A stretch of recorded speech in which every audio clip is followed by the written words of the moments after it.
Hello guys, welcome to studies. నా పేరు రవి కుమార్. ఈ వీడియోలో ఎక్సర్సైజ్ 1.1లోని 6 ప్రాబ్లం చూద్దాం. ఓకే గైస్, మీరు దీనికంటే ఫస్ట్ ఎక్సర్సైజ్ 1.1లో ఫస్ట్ నుంచి 4th వరకు ప్రాబ్లమ్స్ అయితే మీరు అవి చూడండి.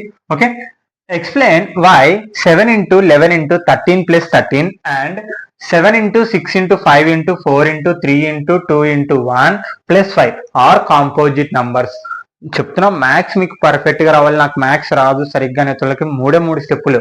ఫస్ట్ది క్వశ్చన్ అర్థం చేసుకోవడం తెలియండి, తర్వాత ప్రాబ్లం ఫార్ములా, ఓకే, మెథడ్. ఈ మూడు తెలుసుకున్నారంటే ప్రతి ఒక్కరికి మ్యాథ్స్ అనేది ఈజీ. ఓకే, ఇక్కడ చూడండి, ఫస్ట్ క్వశ్చన్ అర్థం చేసుకున్నాం. Explain why 7 into 11 into 13 plus 13 and 7 into 6 into 5 into 4 into 3 into 2 into 1 plus 5 are composite numbers అంటున్నాడు.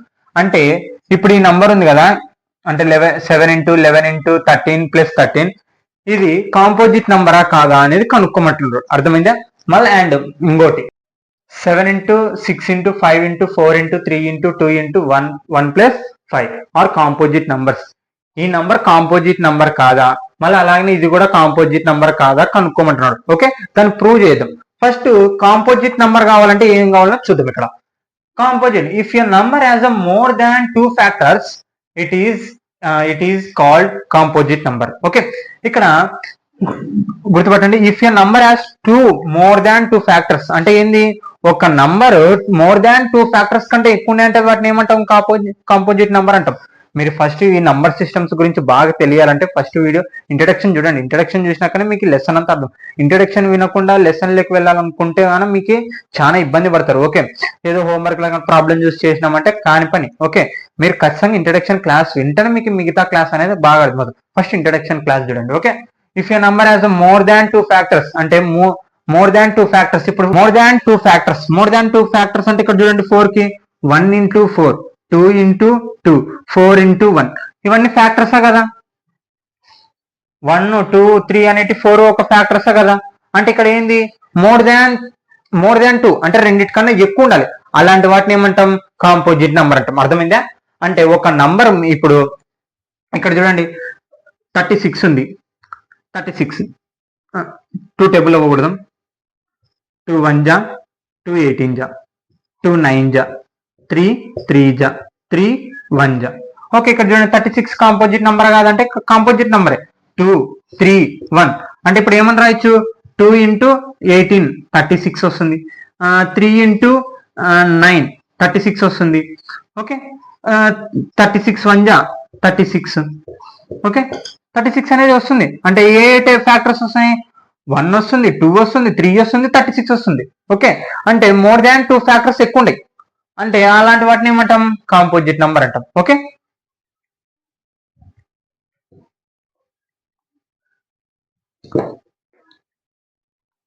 ఓకేనా గైస్, కాంపోజిట్ నంబర్ అంటే అర్థమైందిగా. ఇప్పుడు ప్రాబ్లమ్స్ లోకి వెళ్దాం. Solution given the 7 into 11 into 13 plus 13. Okay, దీంట్లో ఇప్పుడు చెప్తున్నా కదా ఫ్యాక్టర్స్ మొత్తం ఇప్పుడు 3 ఫ్యాక్టర్స్ ఉండాలి. ఓకే, ఇప్పుడు 13 కామన్ తీద్దాం. దీంట్లో ఇక్కడ 13 కామన్ ఉంది. 7 into 11 into plus 1 ప్లస్, ఎందుకంటే ఇక్కడ 13 తీసేసినాం, కానీ ఇక్కడ 13 తీసేసినాం ప్లస్ అవుతలే ఏం లేదంటే ఏమన్నట్టు 1 ఉంటుంది. ఓకే, ఇక్కడ చూడండి. ఓకే, ఇక్కడ చూడండి బ్రాకెట్ లో మీరు ఎప్పుడైనా గుర్తుపెట్టుకుని ఇలా బ్రాకెట్ లో ఉన్నప్పుడు ఖచ్చితంగా మీరు బాట్మస్ రూల్ ఉపయోగించాలి. బాట్మస్ రూల్ అంటే ఏం పెద్ద విషయం కాదు, divided by into plus minus అంటే ఒక ఆర్డర్ వైజ్ గా రావాలి ఎప్పటికైనా సరే. ఓకే, బాట్మస్ రూల్ గుర్తుపెట్టుకోండి ఎప్పటికైనా సరే, ఎందుకంటే ఈ బాట్మస్ రూల్ తో మనం లెక్కలు చేసేది. ఇప్పుడు చూడండి 11 plus 1 12 అవుతుంది. మళ్ళీ ఇక్కడ 7 అలా ఎప్పుడు చేయకండి, ఫస్ట్ ఇంటూ చేయండి. ఇక్కడ బాట్మస్ రూల్ లో first divide into plus minus. ఇప్పుడు మనకి డివైడ్ లేదు, వదిలేయండి. తర్వాత ఏముంది? ఇంటూ ఉంది అంటే ఇంటూ చేయాలి. ఓకే, 13 into 77, 11 into 7 ఎంత? 77 ప్లస్ 1 ఇంటూ అయిపోయింది. తర్వాత ఏంది? ప్లస్. Okay, 13 77 plus 1 78. ఓకే, అర్థమైంది. ఎప్పుడైనా సరే అట్లా బ్రాకెట్ లో ఉన్నప్పుడు మీరు ఖచ్చితంగా బాట్మస్ రూల్ ఉపయోగించండి, తప్పు చేయకూడదు. మీరు ఇక్కడ తప్పు చేసినప్పుడు లెక్క వేరే ఆన్సర్ వస్తుంది. ఓకే, ఇప్పుడు 78 కి ఒక ఫ్యాక్టర్స్ చూద్దాం. ఓకే, ఇక్కడ చూడండి 13 6 జా ఓకే, లేకుంటే ఓకే 78కి ఫ్యాక్టర్స్ చూద్దాం. ఓకే 2 3 జా 6 1 3 9 జా 3 1 జా 3 3 జా 13 1 జా. ఓకే 78కి ఎన్ని ఫ్యాక్టర్స్ వచ్చినాయి ఇక్కడ చూడండి. 13 ఇంటూ 2 ఇంటూ 3 ఇంటూ 13 ఇంటూ 1 కదా. ఇక్కడ చూడండి 2 ఇంటూ 3 ఇంటూ 1 ఇవన్నీ ఫ్యాక్టర్స్. అంటే ఇప్పుడు 78 ఫ్యాక్టర్స్ అంటే ఏమని చెప్తావు? 2 ఇంటూ 3 ఇంటూ 13 ఇంటూ 1. ఒక నంబర్ కి మనకి 2 కంటే ఎక్కువ ఫ్యాక్టర్స్ వచ్చినాయంటే అది ఏంటిది? Composite number. అంటే ఇప్పుడు ఇది ఏమవుతుంది? కాంపోజిట్ నంబర్ అవుతుంది. ఎందుకంటే ఇక్కడ 2 కంటే ఎక్కువ రావాలి, కనుక ఇంకా మనకి ఎక్కువ వచ్చినాయి అంటే ఇది ఏమవుతుంది? కాంపోజిట్ నంబర్ అవుతుంది. అర్థమైంది? ఇంతే. ఇక్కడ 2 ఫ్యాక్టర్స్ కంటే ఎక్కువ ఉంటే అది కాంపోజిట్. వాడు ఏమంటారు? కాంపోజిట్ నంబరా కాదా కనుక్కోమంటున్నాడు. ఓకే ఇదంతా క్యాలిక్యులేషన్ చేస్తే మనకి 2 ఫ్యాక్టర్ల కంటే ఎక్కువ వచ్చినాయి. ఓకే ఒకవేళ మనకి ఇక్కడ వరకే స్టాప్ అయింది అనుకో, అది కాంపోజిట్ నంబర్ కాకుండా. ఓకే ఇప్పుడు చూడండి 3 ఇంటూ 13 ఇంటూ 1 మనకి 2 ఫ్యాక్టర్ల కంటే ఎక్కువ వచ్చినాయి. వీటినే ఫ్యాక్టర్స్ అంటారు. ఏం లేదు, ఈ సైడ్ వేవ్ ఇక్కడ 2 ఇంటూ 3 ఇక్కడ 2 3 13 ఇవన్నీ ఇంటూ చేస్తే మళ్ళీ 78 వస్తుంది. ఓకే అలా ఈ 2 కంటే ఎక్కువ వచ్చినాయి. 2 కంటే ఎక్కువ వచ్చినట్టే ఇది కాంపోజిట్ నంబర్ అంతే. ఓకే ఓకే మరి ఇప్పుడు ఏమని రాయొచ్చు? we can on that if a number has a least one factor another that one and itself then it is a composite number. Okay మనకి 2 ఫ్యాక్టర్ల కంటే ఎక్కువ వచ్చినాయి కాబట్టి ఇప్పుడు ఇది ఏమని రాయొచ్చు? కాంపోజిట్ నంబర్ అని రాయొచ్చు. కాంపోజిట్ నంబర్ అంటే ఒకటే గుర్తుపెట్టుకుని 2 ఫ్యాక్టర్ల కంటే ఎక్కువ ఉన్నాయి అనుకో అది కాంపోజిట్ నంబర్. ఓకే 2 నంబర్ల కంటే స్టాప్ అయిపోయింది అనుకో అది కాంపోజిట్ నంబర్ కాదు. ఓకే నెక్స్ట్ వచ్చేసి ఇది కాంపోజిట్ నెంబర్ అని చెప్పేసినాం కాబట్టి నెక్స్ట్ ఇప్పుడు 7 into 6 into 5 into 4 into 3 into 2 into 1 into +5 are composite. మళ్ళీ ఇది కూడా కాంపోజిట్ నెంబర్ కాదా అని కనుక్కోండి. సేమ్ దీని లెక్కనే వేస్తే ఓకే ఓకే గివెన్ దా దాని కిందనే కంటిన్యూ చేసుకోండి. నేను వీడియో లెంత్ ఎక్కువ అవుతుందని నేను అలా చేశాను, మీరు దాని కిందనే రాసుకోండి. గివెన్ దా దాని కిందనే రాసుకోండి. Okay 7 into 6 into 5 into 4 into 3 into 2 into into 1 +5. Okay ఇక్కడ ఏం కామన్ తీయొచ్చు? 5 కామన్ తీయొచ్చు, డబుల్ ఉంది కాబట్టి. ఓకే 5 7 ఇంటూ 6 ఇంటూ 5 రాయకూడదు ఎందుకంటే 5 కామన్ తీసేసినాం. 4 ఇంటూ 3 ఇంటూ 2 ఇంటూ 1 మళ్ళీ ఇక్కడ చూడండి +5 బయట తీసినాం కాబట్టి ఇక్కడ ఏం లేదంటే ఏమన్నట్టు 1 ఉన్నట్టు. ఓకే ఇందాకనే చెప్పుకున్నాం బ్రాకెట్ లో ఉన్నప్పుడు బాటమ్ రూల్ ఉపయోగించడం చాలా బెటర్. ఓకే అంటే ఇక్కడ ఏం చేయాలా? ఇప్పుడు divide plus into plus minus, divide లేదు. ఓకే ఇప్పుడు ఇంటూ ఉంది కాబట్టి ఇంటూ చేయడం బెస్ట్. ఓకే ఓకే 5 ఇంటూ 1008 వస్తుంది. ఓకే ఇదంతా ఇంటూ చేస్తే వస్తుంది 1088 వస్తుంది. +1 ఉంది కాబట్టి. ఓకే మొత్తం ఇప్పుడు ఇంటూ అయిపోయిన తర్వాత ఏం చేయాలా? ప్లస్ చేయాలి 1009. ఓకే ఇది కూడా కాంపోజిట్ నెంబర్ అని చెప్పొచ్చు. ఇప్పుడు ఏమని రాయొచ్చు? ఇది 5 ఇంటూ 1009 ఇంటూ 1తో ఇంటూ చేద్దాం. మోర్ దాన్ 3 ఫ్యాక్టర్స్ వచ్చినాయి. ఓకే మోర్ దాన్ 3 ఫ్యాక్టర్స్ వచ్చినాయి అంటే అది ఏంది? Composite number. ఇదంతా ఇంటూ చేస్తే 5045 వస్తుంది. కానీ ఇది ప్రైమ్ నంబర్. ఓకే మనం ఏం చేయాలా? Prove composite number. ఇది ప్రైమ్ నంబరా కాంపోజిట్ నంబరా పక్కన పెట్టేయండి. ఇక్కడ మోర్ దాన్ ఒక కాంపోజిట్ నంబర్ కావాలంటే ఏంది? మోర్ దాన్ 3 ఫ్యాక్టర్స్ ఎక్కువ ఉండాలి. ఇక్కడ మోర్ దాన్ 3 ఫ్యాక్టర్స్ ఉండవు, 2 కంటే ఎక్కువ మోర్ దాన్ 2 ఫ్యాక్టర్స్ ఉండాలి. ఓకే మోర్ దాన్ 2 ఫ్యాక్టర్స్ ఉండే కాబట్టి సరిపోతుంది. This is a composite number. Okay this is a composite number. Okay guys 7th question. Okay last problem దీంట్లో ఎక్సర్సైజ్ 1.1 లో there is a circle part around a sports field. ఇక్కడ చూడండి first question. ఎప్పటికైనా సరే మొత్తం క్వశ్చన్ చదవడం కన్నా కొంచెం చదివి దాన్ని అర్థం చేసుకుని ప్రాబ్లమ్స్ లెక్క వెళ్ళడం చాలా బెటర్. ఓకే ఇక్కడ there is a circle part around the sports field. ఒక గ్రౌండ్ ఉందంట, ఒలింపిక్స్ గ్రౌండ్ ఎప్పుడు సర్కిల్ లెక్కనే ఉంటుంది కొంచెం. Okay Sonia takes 18 minutes. ఒక అమ్మాయి ఇక్కడ నుంచి స్టార్టింగ్ పాయింట్ అనుకోండి, ఇక్కడ నుంచి సోనియా ఇదంతా రౌండ్ చేయనిక ఎంత తీసుకుందంట? 18 minutes. Okay to drive 1 round, ఒక రౌండ్ కి 18 minutes తీసుకెళ్ళి ఆఫ్ ది ఫీల్డ్ అంటే ఒక రౌండ్ తీసుకుని. వెల్ రవి మళ్ళా ఇంకొక అబ్బాయి రవి టేక్స్ 12 minutes. అబ్బాయిలు స్పీడ్ పోతారు కాబట్టి 12 minutes తీసుకెళ్ళాడంట. ఓకే, ఫర్ ద సేమ్ ఇంటికి అయిపోయింది. ఇద్దరు ఇక్కడ ఏంది, సోనియా వచ్చేసి ఎన్ని నిమిషాలు తీసుకుంటుంది, 18 minutes తీసుకుంటుంది. రవి వచ్చేసి 12 minutes ఒక రౌండ్, అంటే ఆ గ్రౌండ్ ఫీల్డ్ మొత్తం చుట్టడానికి. ఓకే, ఇక్కడికి అయిపోయింది question. Okay, suppose they both start. Okay, ఇక్కడ చూడండి, ఒకవేళ